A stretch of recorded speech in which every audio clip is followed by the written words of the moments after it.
Hello, everyone. Welcome back to another edition of Friday Football Social. This new series that we've got going on Rabona TV. You know, we like to kick the weekend off with a nice, chill little stream, get you excited for the matches ahead, or get an interview, or do both. And this week, we are doing both. It's not just going to be me. It's not just going to be one guest, but three other guests. Yes, we're going to be talking Chelsea Man City with Miz from the other side of the coin, which is going to be great. Then my friend Josh, a fellow Canadian from JJD TV, is going to be speaking to me about Borussia Dortmund versus Borussia Monchengladbach, the biggest match in Germany this weekend.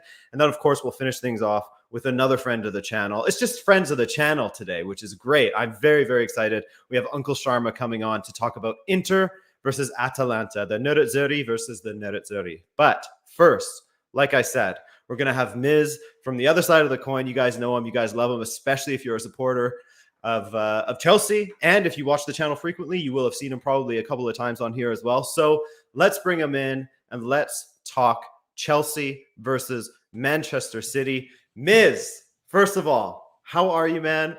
How are you doing? How are you feeling going into this match, man?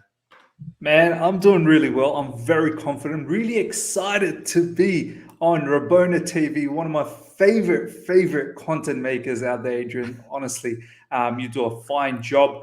But yeah, I'm very confident, Adrian. And I don't want to be cocky and I don't want to be arrogant. I still massively respect Man City of what the quality that they have and the achievements they've had. But I have to say, Adrian, I'm very confident we're going to beat them. We really will. Yeah, and I think that was sort of the sentiment last time I spoke to you. And the last time I spoke to you was prior to the UCL final, at least on my channel, at least. And so let's just check in with the season so far. Yeah. How is it going? I mean, it's got to be hard to find any sort of complaints thus far, hey? Look, you know what? Not massive complaints at all. We're winning games. We've got big Rom up front. So the transfer window is near perfect because we needed a striker. That's the biggest sort of acquisition we needed to make. And we got that. We got Saul on loan, which is still work in progress at the moment. We're looking to get Kunde, which didn't end up happening. But at the end of the day, we got Chalobah, who was a fantastic find for us in the preseason. Coming, obviously, another academy graduate, went on a couple of loans, did really well, had a strong preseason, and all of a sudden, he's one of the greatest finds for us this particular season. So, look, the only thing I'd say is we haven't been at our best, Adrian. Yeah. We've not played our best at all in the matches we've played so far, yet we've won. So that's the scary part, that once we actually click into gears, it's lights out. I would absolutely agree with you there. We were speaking with Jimmy last weekend, and we were both talking about how we both have Chelsea winning the Premier League and the Champions League. Now, will they actually be able to pull it off? I know it's a lot of pressure. Will they actually be able to pull it off is another question. But I think if you were to put your money on anyone right now, with the sort of form that Thomas Tuchel is in as a manager, it's hard to put your money on anyone else, especially with the squad that you guys have, especially with the fact that you've added Lukaku. Now, you mentioned Saul, and I wouldn't mind getting your take on what's going on there with him, because, he may not have been convincing yet. It could be a potential, if you had to choose an area of concern or a player of concern or someone that you aren't fully happy with yet, he might be the guy that you would choose. So what's going on here? I mean, have you seen anything that would suggest that that he does have the capacity to become more than just a depth player, or do you see a lot of cup matches in his future? It's early days still. He's only played 2 games for us. I think the clear, distinct issue I see is the league is too quick for him for the time being. He does need to adapt. It feels like he's taking too long on the ball. The pressing is really getting to him, the way the Premier League teams press. He's played so far 2 games, and both of them against Aston Villa, and Aston Villa are very, very good at pressing. Dean Smith, Aston Villa manager, has drilled them so well. Even though the first one, when he played in the Premier League game, that was their first. That was Aston Villa's proper first team. Even in the second one, in the Carabao Cup, they did rotate, but it was the same intensity for Aston Villa. Same style of pressing, same style of tackling hard. And I think Saul just needs a bit of time to adapt to it. But so far, I must say, Adrian, the first game was horrendous. It was so bad. He couldn't make simple passes. It was getting intercepted. He was getting dispossessed. And then in the Carabao Cup, it was okayish, but it was nowhere near the kind of Saul that we know we've seen in previous years. So I am a bit concerned. As I said, it's early days. And the only reason I'm concerned is one bad boy, Ruben Loftus-Cheek, played really well against Aston Villa just a few days ago. So Saul, he's got competition. You're not going to dislodge Kovacic, Kante, Jorginho. And now Ruben Loftus-Cheek's coming along the way as well. So we'll see what happens. He's got intense competition, that's for sure.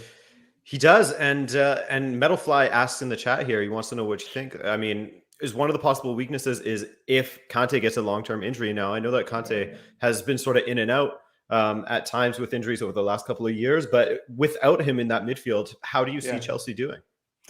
Yeah, this is a bit of an issue for us. I mean, look, so far Kovacic and Jorginho have been fantastic. In fact, whilst Kante has been away since the last international break, Kovacic and Jorginho have been very, very good. Kovacic especially has picked up his game.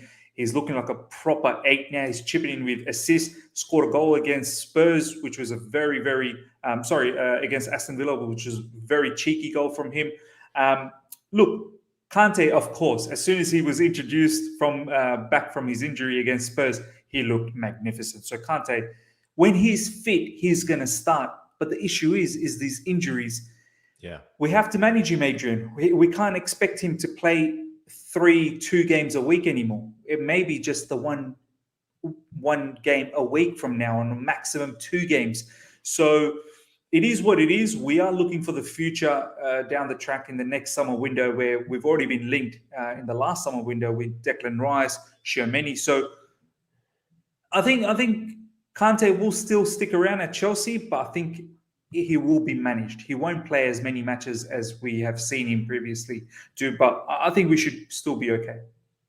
Yeah, and speaking of the squad and sort of managing the squad and injuries, etc., I guess it would be sort of a pleasant surprise how Kepa has not only had some appearances lately, but do you think that some fans have been relieved to see him, smiling and playing again? Because from the outside looking in, while getting a replacement like Edouard Mendy was absolutely warranted and it had to happen. It was necessary in order for Chelsea to take a step up. But it can't have been nice for Kepa. So what was sort of the reaction? Were people happy to see him back in there and doing well again? I've seen so many people on social media, especially in Twitter, of course, tweeting such great praise for Kepa. I'm absolutely thrilled for him. It's such a fantastic story, Adrian, that this player was a broken man, literally, under last season under Frank Lampard and the season before that, the first season under Frank Lampard. I mean, it wouldn't have been easy for a man to consistently see bad stats against him, people wanting him out, the price tag thrown against him. I believe personally he went through some issues as well with his girlfriend and whatnot, splitting up. So that wouldn't have been easy as well. But Thomas Tuchel, I mean, this man has done a miracle with Rudiger. All the French players, Rudiger was seconds away from being sold under Frank Lampard. And now we're talking about Rudiger, one of the best defenders in world football at the moment, and getting linked with Real Madrid, Bayern Munich and PSG. So Jorginho is another kind of player that is now on the verge of winning a Ballon d'Or, perhaps. I don't know. I mean, obviously Lewandowski is a good shout, but Jorginho's won so much. So Yeah. Tuchel has done madness, and Kepa is another one where he's put back the pieces of this broken man to a point where the Chelsea fan base are very glad to have a proper backup like Kepa, who's looking confident again, doing all the necessary sort of work that a goalkeeper does, which we shouldn't praise, but we're just glad that he's back into that normal, coming out, collecting the ball, whether it be corners, free kicks, very confident in shot stopping as well. A couple of shots from Spurs the other day that he saved, and also against Aston Villa kept us in the game massively in that Carabao Cup. So look, he's happy. You can see it in his social media. He's been commenting as well, and he's happy. So overall, I'm very, very happy that, he's got his confidence back. Yeah, and I mean, I assume that it's going to be Edouard Mendy, assuming that he is fit this weekend. That's looking likely, it's been right? confirmed in the press conference. Thomas Tuchel said that he's starting. Okay, so he could potentially have his work cut out for him, because let's look at Manchester City for a moment here. They've been scoring for fun in every other match, it seems. They have one with a lopsided victory, and then one where they struggle a little bit.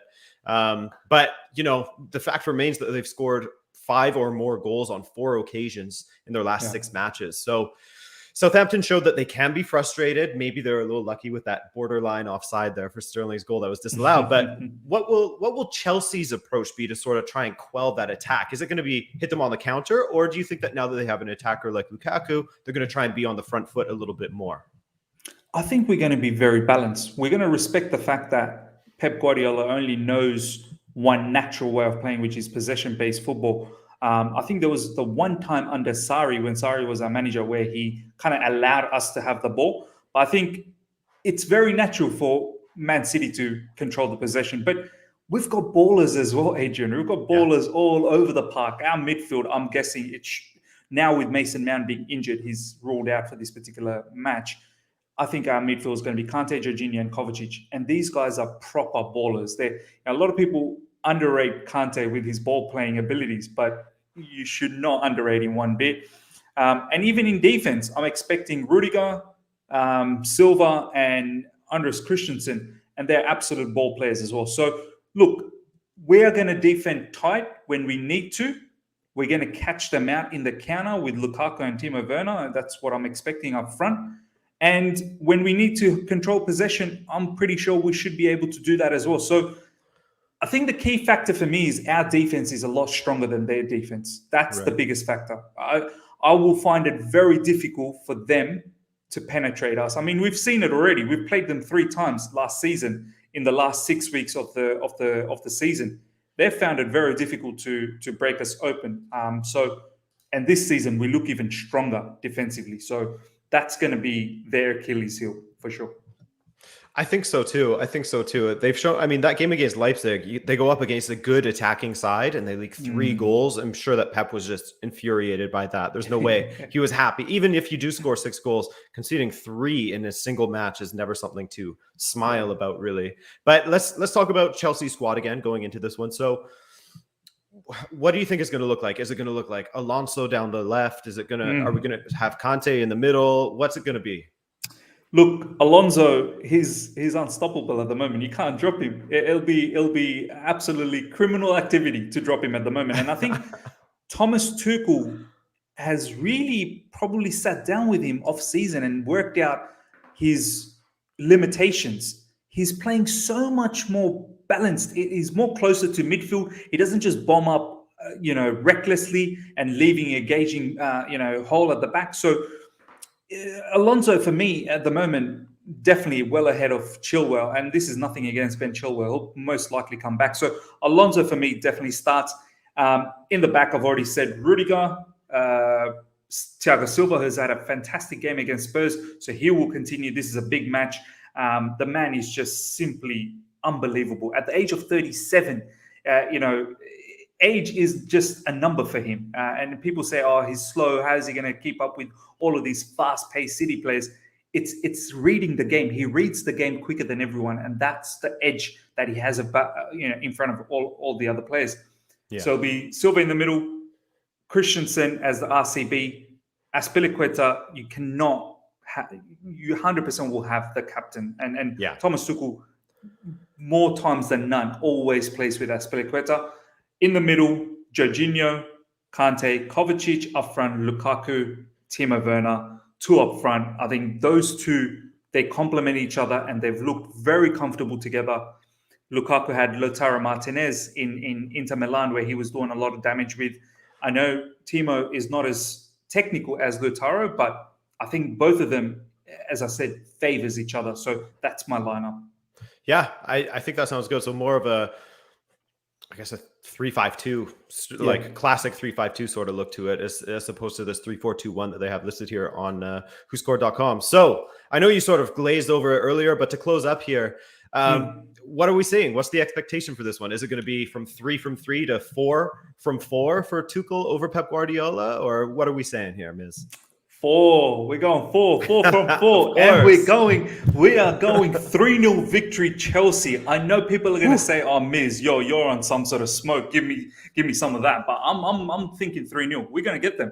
Because defensively, they can be got. And as you said, Adrian, Leipzig, when they wanted to score, they scored. I know they got beaten at the end, but we're not Leipzig when it comes to defense. We've got the strongest defense in Europe at the moment. So Lukaku 2, Werner 1, 3-0. Happy days. I mean, it doesn't seem unlikely. And you know what, Miz? I got to say that every time I've asked you for a prediction and as to what's going to happen, maybe it just so happens that Chelsea is incredible under Tuchel. And so that's helping you out. So it's an easier bet to say that Chelsea's always going to win. I don't know. Or maybe there's some magic to you. I'll believe in the latter there. So, hey, man, thank you so much for joining me for this. This was really, really enlightening. And where can people find you? Where are we sending everyone?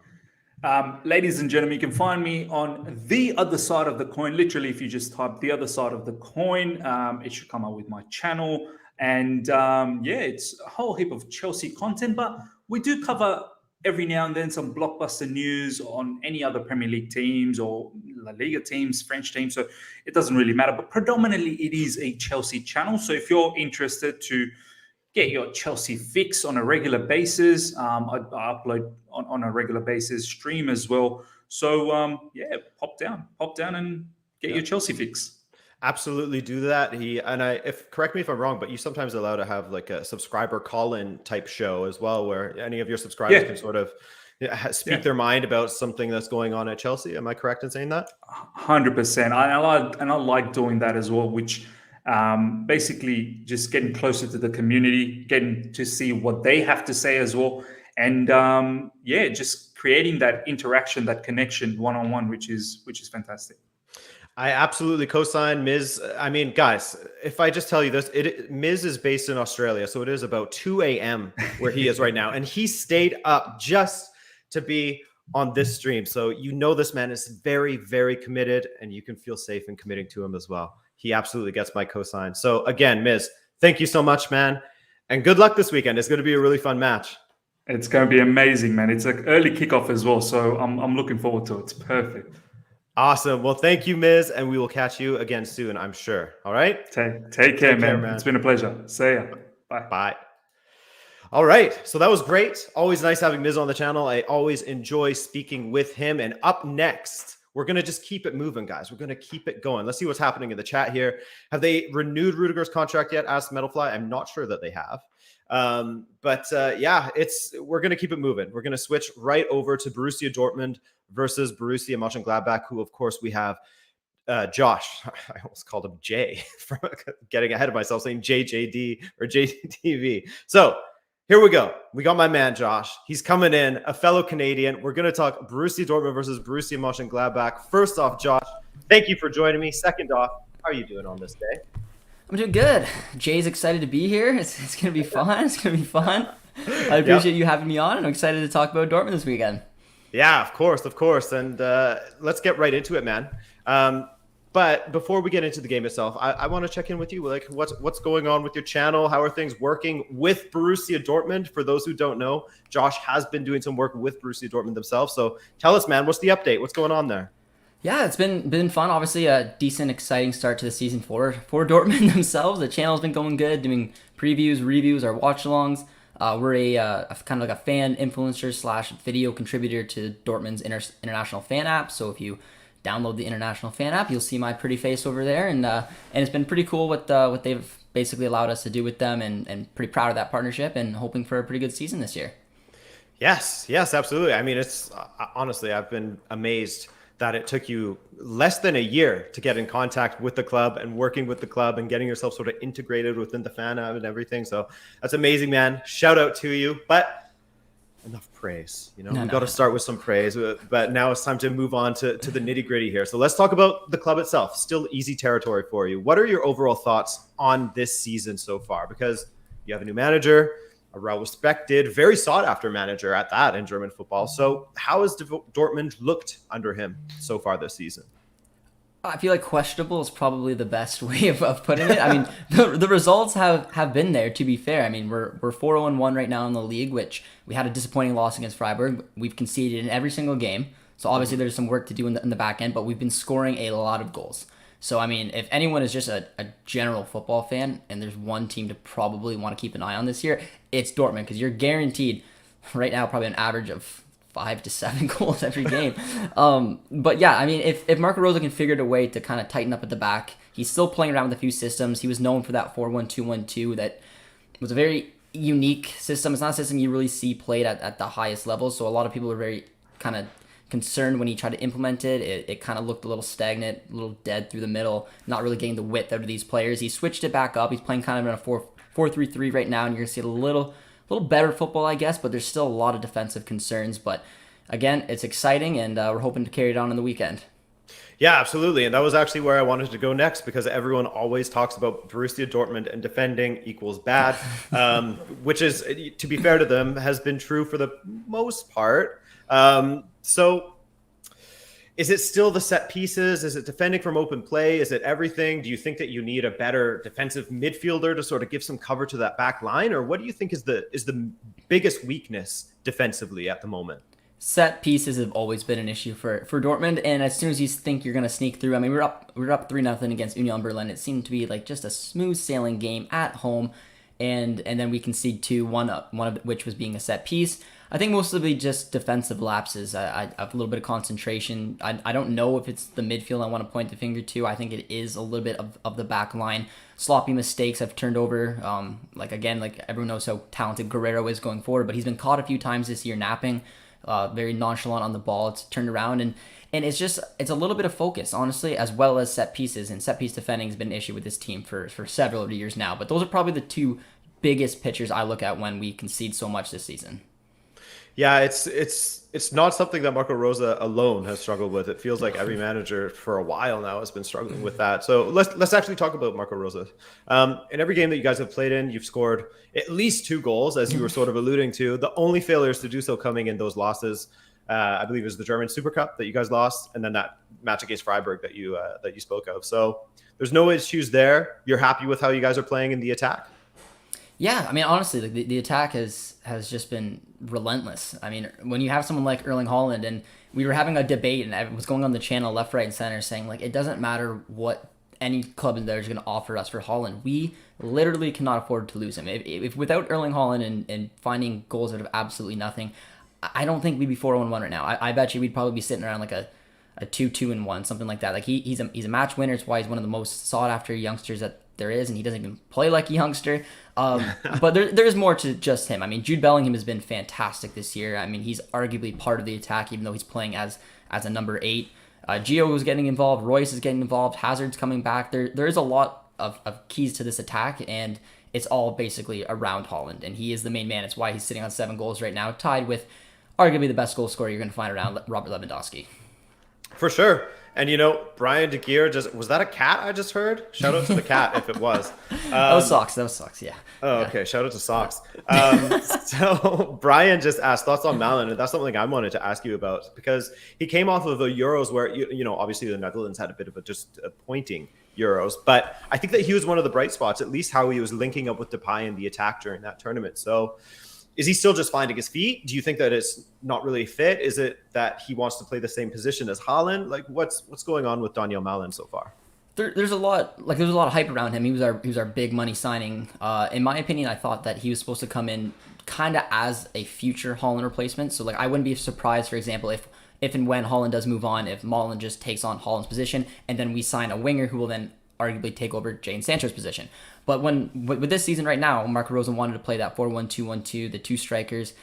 Haaland doesn't, in my opinion, thrive on that. He really doesn't. He needs to be able to run into space. I feel like when Malin was playing up front with him, they just kind of ran into each other. There was no chemistry, and Marco Rose, to his credit, kind of recognized that. And now if you watch the games, Malin is thrown way out on the left, and he's been a lot more productive. Haaland can do the spaces that he wants through the middle, playing as a lone striker. And Malin does look like a general winger. He honestly does. When he picks up the ball, he runs at defenders. He likes cutting onto that right foot. He's had a few good opportunities to not only set up goals, but also score goals. Hasn't quite found the back of the net yet. So it's a matter of time. I mean, he's going to a new league, now a new position. And there's been a lot, in my opinion, to take from his game to show positivity. But sooner or later, he's going to have to put the ball in the back of the net. Yeah, that's certainly the feeling.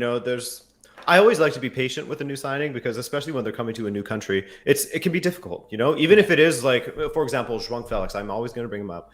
Going from Portugal to Spain, maybe culturally not super, super different as far as like, someone going from Portugal to Denmark or England. Exactly.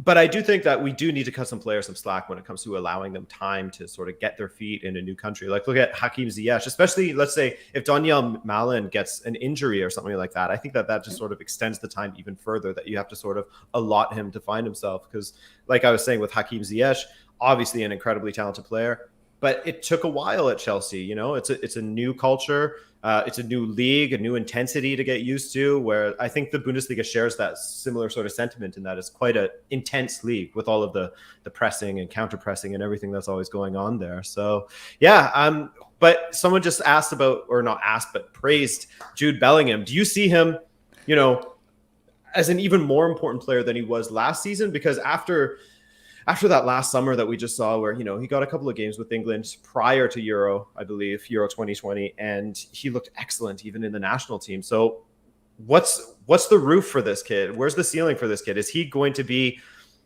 possibly your most dominant central midfielder in the next couple of seasons? Is it too much to assume that? I mean, like he's just raised the game each and every time you see him. He's so talented. He's just it looks like a natural athlete. He obviously broke into the team last year, took everyone by storm, broke into England, and now he's just furthering his game. I mean, I mentioned it a little bit earlier, but the goal contributions he's having through generating not only assists but goals.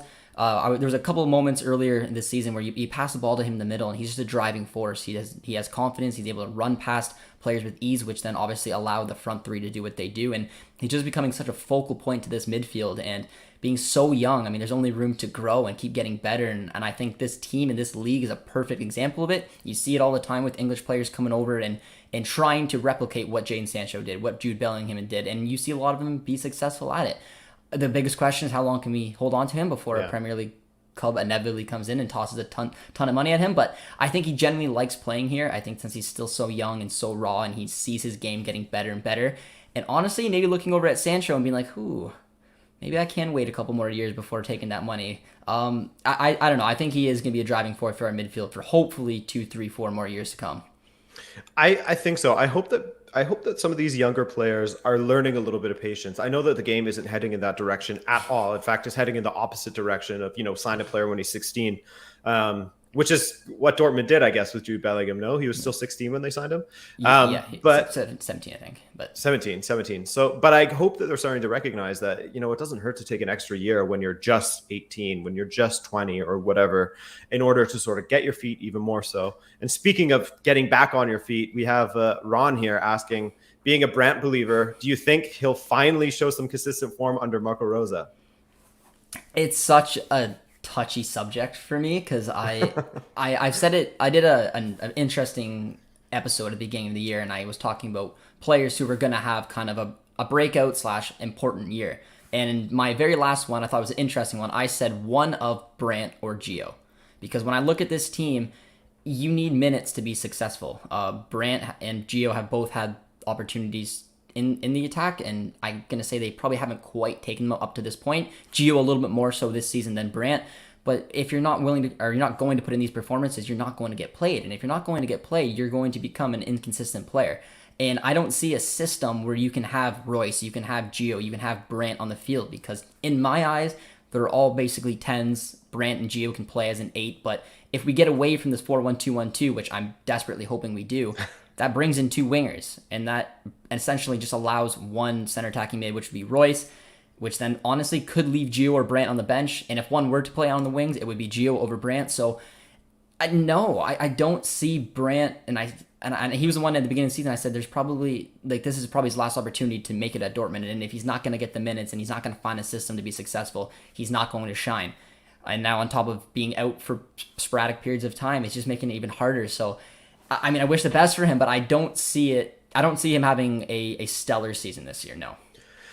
Yeah, it's too bad, because I remember at Leverkusen, he was such a sought-after player, and I thought him going to Borussia Dortmund in that same summer where Thorgan Hazard went over to Borussia Dortmund, that it was just going to be like, okay, Dortmund is not playing around anymore. They're really trying to make something in this league, and through injuries, through inconsistent form, whatever, it just hasn't really panned out, which has been unfortunate for him. But before we get on to this match against Borussia Monchengladbach in more detail, Thabo here asks, I know he's still very young, but what do you think of Youssoufa Moukoko being utilized frequently? How is the season going for him under Marco Rosa? It's still another touchy subject. I have people reaching out to me on Twitter all the time, and I mean, like, this is my club, and I want every player who wears the black and yellow to be successful. I want Brandt to be successful, but there's a part that you have to be a realist about this, and Moukoko is still so young and so raw, and you see a lot of good things about him. I mean, he's had a couple off-field issues and injuries that have kind of put him back, but I don't see him being a starter. And if you're 16, I mean, there's 2 ways of looking at it. 1, you need to play a lot to keep developing, or 2, you're going to sit on the bench and you're going to go cold. And I just don't see him starting in this system. I see him coming off the bench, and there's only so much you can do coming from the bench each and every match. So I would just say patience. I mean, the time is on his hand and on his side rather than Brandt, who's obviously mid-20s. So I guess the way I want to look at it is hopefully Moukoko will take those opportunities, maybe start in a couple Pokal matches, come off the bench, maybe score a goal. But I don't see him, again, similar to Brandt, having a breakout season when the man in front of him is Holland. And now Mullen as well, as another striker. Yeah, 100%. I think that whatever you get from Youssoufa Moukoko this season, whatever positives you get from him should just be seen as bonus. It should not be an expectation still, because has he turned 17 yet? Must be turning 17 soon. I think he's still 16, honestly. He may just have turned, no, I think he turned 17 in November. So yeah, he's still 16. Yeah, so he's still, exactly. So any sort of positives that come from him, because he's young, he's going to make mistakes, obviously. Yeah. But any positives that come from him should just be seen as a little bonus to your season. Yeah. So yeah, I think there's definitely a lot of talent there. That's never really an area that you guys are hurting in as far as, attacking talent going forward. So let's switch it up. Let's look at this match this weekend, possibly the highlight of this weekend in Germany. So Dortmund come into this with a pretty great record against Gladbach, don't they? In recent matches, you guys have won, I think, 4 of the last 5. This Marco Rosa up against his former side. How are you feeling about this one? Because Borussia Monchengladbach aren't looking spectacular, are they? No, and it's something I found along the Bundesliga and Serie A. I found 2 very fascinating storylines off the pitch, which was basically the managerial merry-go-round. Yeah, all these different managers. And I was telling Dortmund fans, like, if you want to take something from this season and be excited, it's the fact that potentially, and it hasn't happened, potentially Bayern could slip because a new system, a new manager trying to make his stamp on the club, maybe he overthinks it. Maybe he tries to play in that back 3, and that's like your opportunity. Hasn't happened. He's stuck with what he knows, and kudos to him. However, we've seen it happen for Gladbach as they're sitting with, I believe, 1-1-3, which is a horrible start for a team that not only is expected to make Champions League, but also it's really expected because they don't have any European football this season. So the pressure is on. Hunier came in and he obviously is trying to go to that 3-4-2-1 system, which is what he used a lot at Frankfurt. And to be fair, it is a system that has been used at Gladbach, so I'm not really sure where the issues are coming in, if it's a little bit more personnel-wise, because the system isn't crazy different. Then there's Marco Rose, who obviously went with the 4-1-2-1-2, which is drastically different. But I do think in this kind of lineup, when you're going to see a back three, I'm expecting to see Marco Rose probably play that 4-3-3. And I'm just hoping that we take it to them. They're fragile right now. They're not playing good football. If we, again, can tighten up somehow on the back end, and given our record against Gladbach, this could be a good opportunity to really make a stamp on the season. And then, again, if we can win it 5-0-1 after your first 6, it's not a bad start for Marco Rose. No, absolutely not. And let's get into that a little bit more, talking about the expected sort of lineup. So you've sort of been playing around with the 4-1-2-1-2 or 4-4-2 diamond, if you want to call it that, whatever. But I think he has played, as you were saying, a 4-3-3 as well recently. So what are we thinking there? Do we think that he's going to go with the 4-3-3 this time, or do you think that he's going to go with the 4-1-2-1-2, or what's going to happen this weekend? It's been interesting. I can rip through them very, very quickly. But I mean, it's in my opinion, it's gonna be the exact same lineup you guys see there. It'll be Kobel. Like the foot mob and all those things show it as a 4-3-1-2. It's not really how they play. More than likely, it's showing it that because they don't actually watch the games. But regardless, this is what it'll more than likely look like. Kobel will be in net. Right back will be Meunier, Hummels, Akanji, Guerrero. That back four is pretty self-explanatory. Same as the midfield. Witsel is your 6, Dahoud and Bellingham as your box-to-box. And then they've been playing with Holland as the lone striker. If you watch Milan play, he clearly only plays as a left winger right now. He touches that left-hand side, and when he gets the ball, he cuts in. It's Royce who is a little bit more open. You have seen him drift towards the middle because that's his better position. He wants to be on the ball. So it's almost like a 4-3-1, and then no right winger, left winger, and striker. But you do see a little bit more, and I saw it in the last game. Royce does touch that right-hand side a little bit more, but expect him to drift from the right to the middle, and everyone else is pretty self-explanatory in a proper 4-3-3.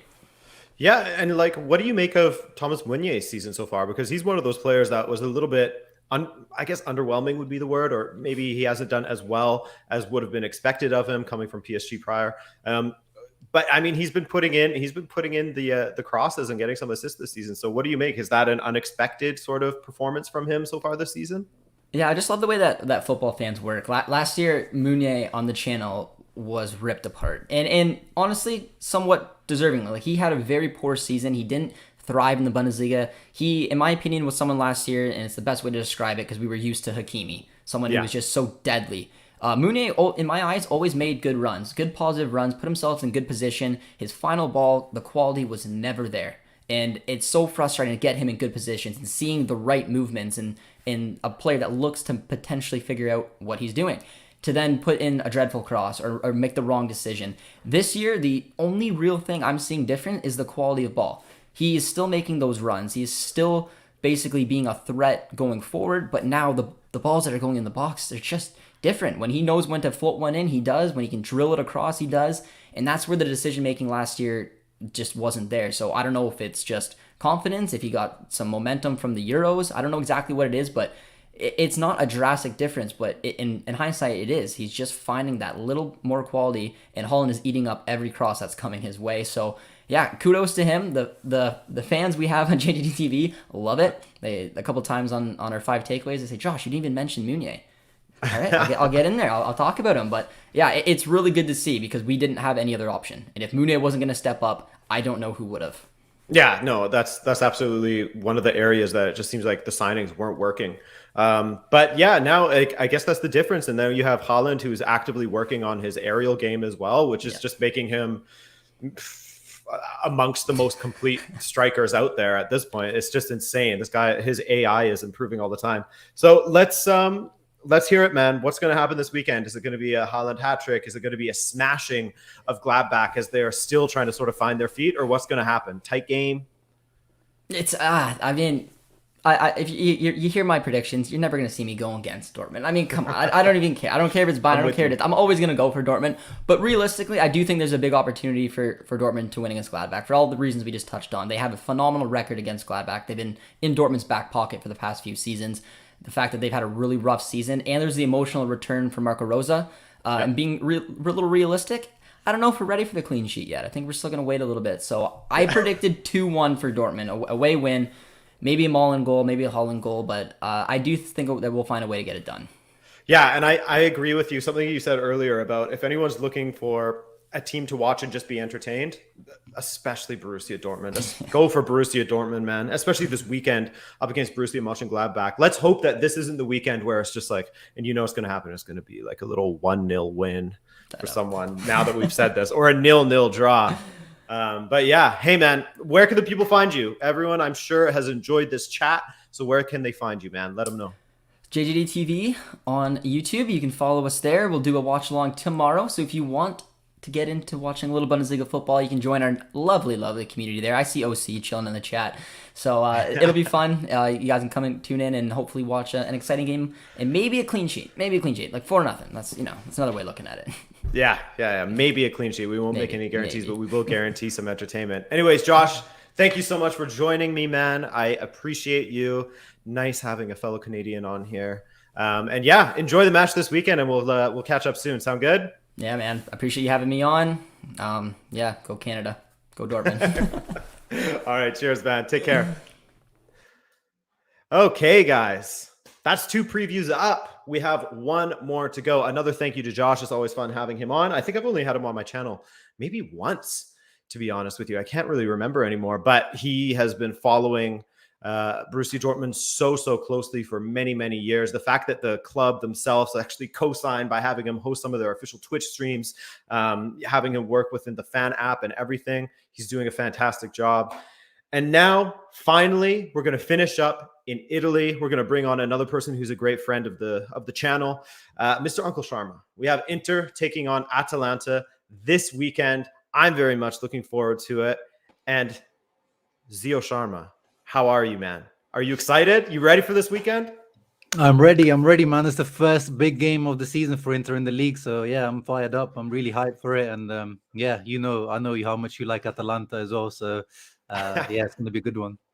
Yeah, it's going to be a good one. But, I mean, I find through proxy, I end up through these friends that I make through YouTube, like Miz and Josh, for example, I end up following their teams. And Inter, for example, I end up following their teams with a little bit of a closer eye, because I don't want to see my friends hurting. I don't want to see them in pain all the time. So I always like to take in an Inter match. And I haven't watched much Atalanta this weekend, which we'll get in, or this year, I should say, which we'll get into. But how are things over on the channel? How are things over on the Zio Sharma channel? Tell the people a little bit about what you do over there.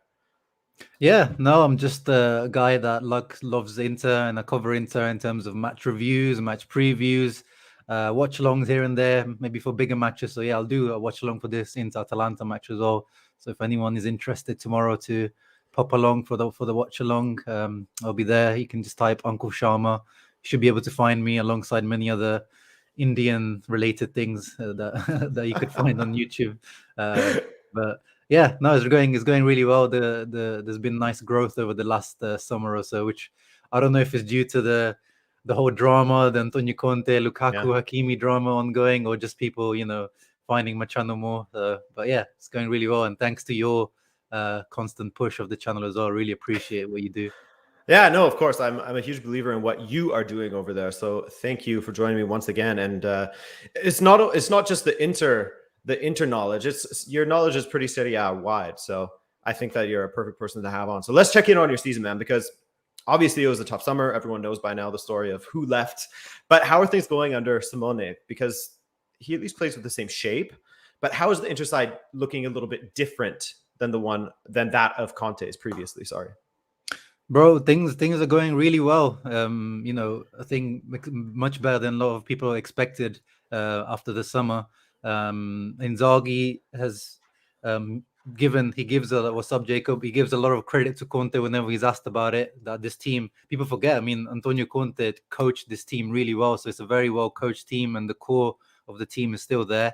3-5-2, as you said, same system, but with little tweaks, little changes. There seems to be a little bit more freedom to the midfielders. So Hakan coming in as the Eriksen replacement seems to be given a lot of freedom. Barella, we've seen already, he's added 4 assists and 1 goal this season in 5 matches. So he's got 5 goal contributions in 5 matches, which is already a big step up from his previous campaigns. And that's just because he's allowed to get into the box a little bit more. And up front, obviously, with the Lukaku miss is big, but it seems like Edin Dzeko, he's already got was it 4 or 5 goals already as well, Dzeko. So he's done really well. Much better than even I expected in terms of goal scoring. I expected him to bring, that technicality, the hold-up play, all those kind of things that Dzeko does. But I wasn't expecting, many goals from him this season. But he's already adding those. And Lautaro, obviously, we're expecting that step up from him. Apart from the last match, he scored in every match as well. So he's stepping up. And the defense is the defense, guys. Bastoni, De Vrij, Skriniar, they deserve a lot more respect than they get outside of Italy. I hope this season with Champions League, I think they'll finally get that respect because they really do deserve it. But yeah, no, things are looking really good. And Dumfries as well is starting to integrate as well. So exciting times at the moment. Yeah, absolutely. And you just brought them up, and that was where I wanted to head in the next direction anyway, is that, 4 wins and a draw to kick off the season is pretty damn good. I mean, all of your starting center backs are in great form right now. The ones that you mentioned, Skriniar, De Vrij, and Bastoni, but just the one clean sheet. So what's going on there? Is it Mr. Handanovic, the I don't throw stones at dogs, or is there something up with the balance of the team early doors that maybe Simone has to figure out? Yeah, I think there's a little bit of balance at the beginning anyway. I think that was expected. There's a little bit more of an attacking outlook to the team. So I was expecting to leak a little bit, few more goals. And yes, the Handanovic factor is definitely a big factor. But actually, since he said the dogs line, throwing stones at dogs line, he's actually been really good against Bologna. He was good, and against Fiorentina, he was actually my man of the match because without him, we've been like 2 or 3-0 down at halftime against Fiorentina. So. Yeah, it's been a bit of a mixture of factors. We don't concede that many shots on goal, but it seems like the ones we do concede are high quality. Or against Sampdoria, one of the goals was just an amazing volley that no one can do anything about, and the other one was a deflected goal. So a little bit of unlucky, a bit of unluckiness, and just the balance factor as you mentioned. But we had those issues at the start of last year as well. Let's not forget under Conte.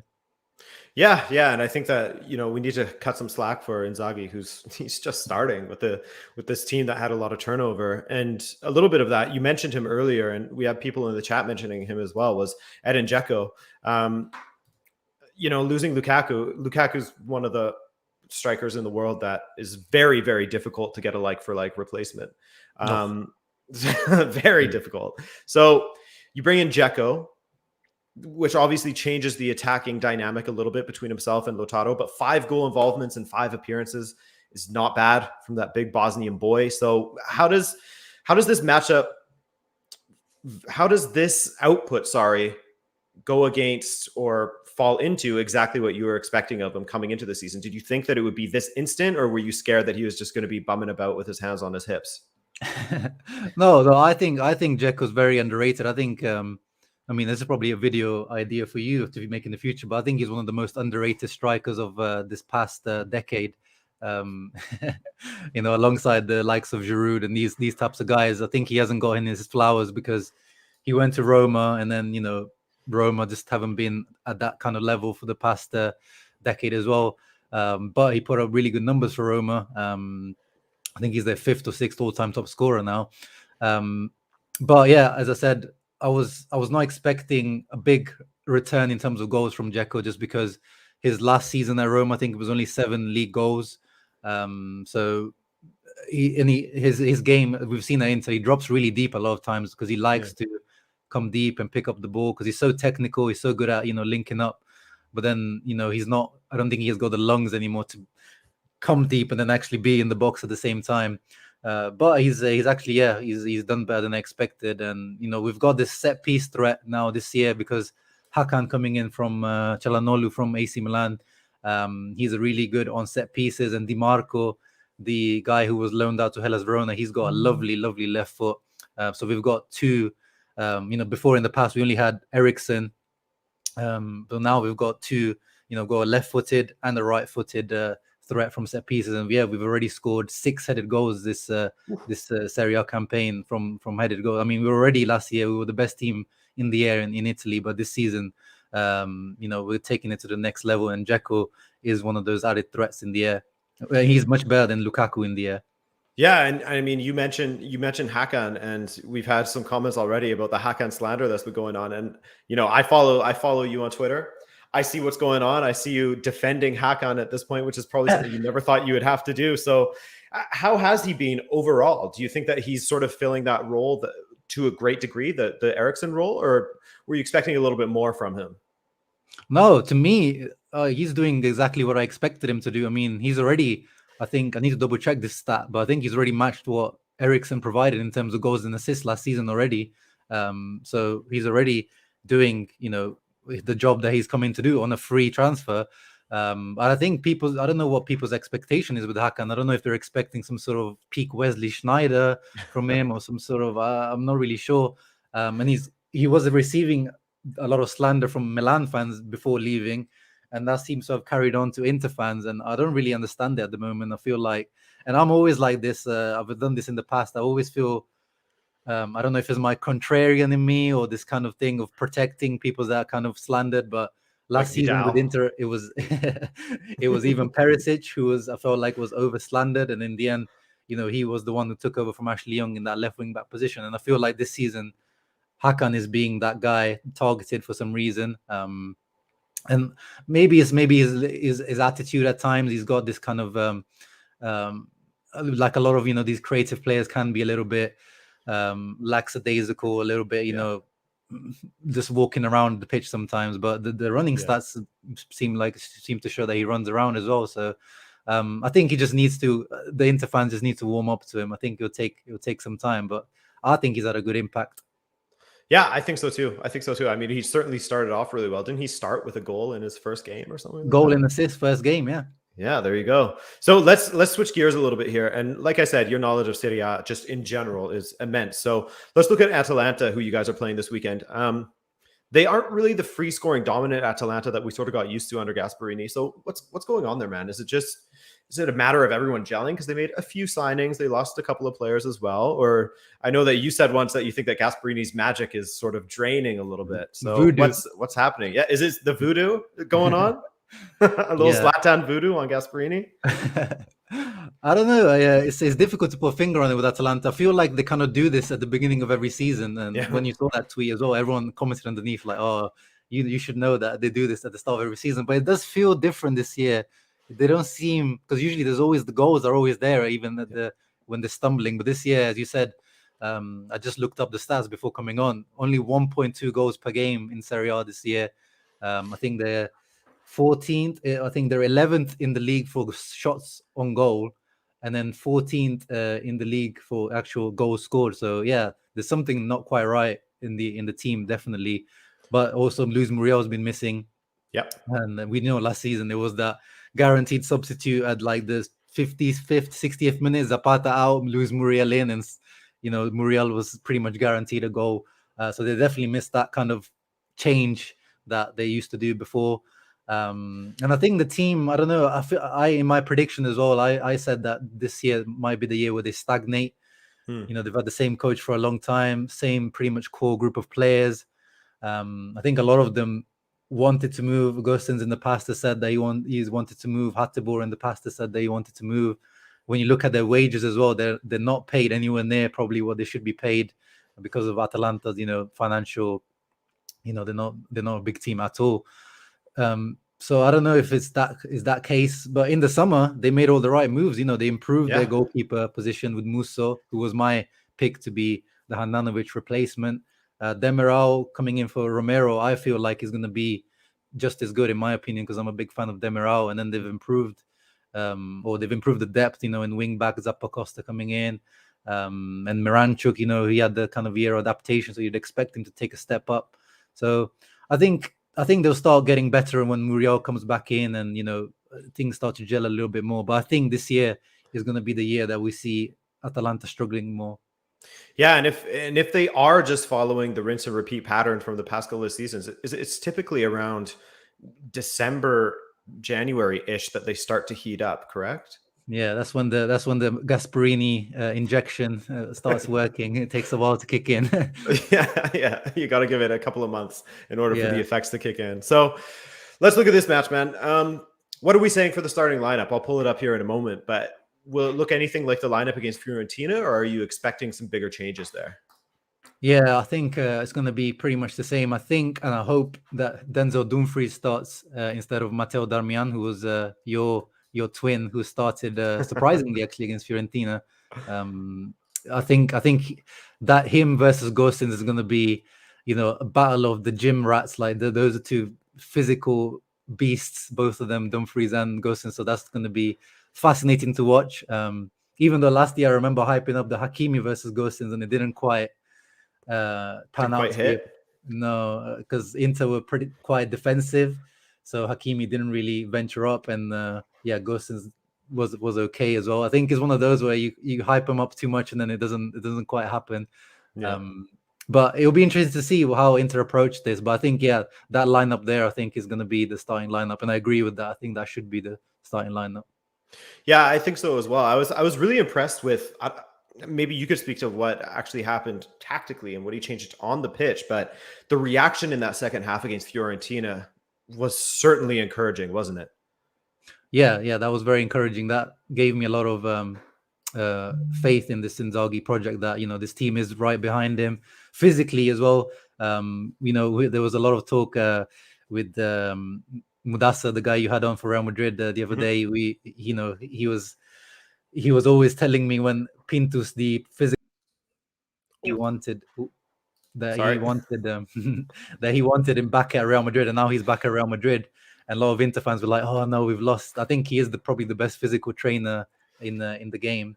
But the guy that's coming now with Inzaghi, Fabio Rippert, he's it looks like he's doing good work. Inter right up there once again in terms of kilometers covered, and in second half we've scored a majority of our goals in the second half of the season as well. So that shows that we've got juice under our legs. But I think it was more due to Fiorentina. The pressing they did in that first half was absolutely crazy. And I tweeted, I was saying there's no way they can keep this up. And in the second half they dropped off, and we just took advantage of that. Yeah, absolutely. Because in that first half, I don't know how many times I saw Perisic just way up the pitch, not tracking back, and Sotil down the right, just in acres of space over and over again. Thankfully, his final ball and his finishing went completely gone after that goal, but it could have been worse. It could have been much worse at halftime. So to get in there at 1-0, like you said, Handanovic doing an excellent job. That was massive. So before we let you go, I mean, what are your predictions? Do you think that Inter are going to take this one, or what? Or is Atalanta going to bounce back in this game? Well, they've been very cagey matches both last season. There was, I think it was a 1-1, and then it was a 1-0 just from a Skriniar set piece goal. So they've been very tight matches recently, these two, and I expect another tight match. But I think, I think they can take Inter. We can take this one because of Atalanta's weird form. They're missing Muriel, and I think that is our strongest lineup in my opinion. So I think we're at home as well. So I think the crowd will be there in good numbers. So we can definitely take that one. I expect Lautaro to get on the score sheet. Yes, sir. That would be good. All right. Before I let you go, one last question here. Awesome or random staff asks, what do you expect from Inter in the UCL? And do you hope we finally end our 3-year UCL curse? What's going to happen, man? Are you guys getting out of that group or what? We are. As Brozovic said, put his head on the line. He said we're 100% getting out of this group stage. So I am following Marcelo Brozovic on that we're 100% getting past this year. We have to, man. Surely it can't go on every single year. It's embarrassing. No, I mean, and if Brozovic says it, then it's going to happen. So, hey, man, I wish you luck in the group stage. I wish you luck this weekend. And where can the people find you? Remind them once again, where are you on Twitter? Where are you on YouTube? Yeah, at our Sharms with 2 Zs on Twitter, and Uncle Sharma on YouTube. And that's it. That's amazing. All right. Well, thank you so much. Definitely go and give Uncle Sharma a follow there. And thanks again, man. I'm sure that I'll be bothering you to come onto the channel once again in the future to talk Inter. Oh, you're my favorite person to be bothered by. Thank you. I appreciate that. Peace, man. Have an enjoyable weekend. Take care. All right, guys. That is it. So that was a little bit different from what we have done in the past. I wanted to get a few people on here so that we can just have a more diverse selection of content, really, not just one person to talk to. We got 3. So I'm very much looking forward to doing more of these. We won't always have this set up, but if you guys liked this sort of structure to the show, then we'll try it again for sure. But anyways, guys, My name is Adrian. I thank you so much for joining me. I hope that you enjoyed yourselves, and we'll see you in the next one.